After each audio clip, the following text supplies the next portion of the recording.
સમાચાર વડોદરાથી પ્રાપ્ત થઈ રહ્યા છે। વડોદરા શહેરમાં વરસાદ વરસવાનું શરૂ થયું છે।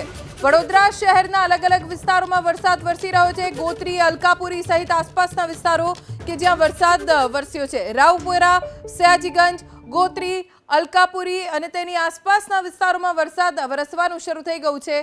જો કે વરસાદ વરસવાના કારણે વાતાવરણમાં ઠંડક પ્રસરી ગઈ છે। હવામાન વિભાગની પણ આગાહી હતી કે ભારે વરસાદ વડોદરામાં વરસી શકે છે। અકોટા, દાંડિયા બજાર, આજવા રોડ વિસ્તારમાં પણ વરસાદ વરસ્યો, જેના કારણે વાતાવરણ ઠંડકવાળું થઈ ગયું છે।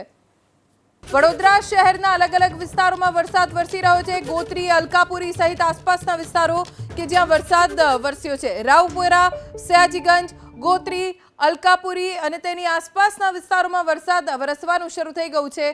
જો કે વરસાદ વરસવાના કારણે વાતાવરણમાં ઠંડક પ્રસરી ગઈ છે। હવામાન વિભાગની પણ આગાહી હતી કે ભારે વરસાદ વડોદરામાં વરસી શકે છે।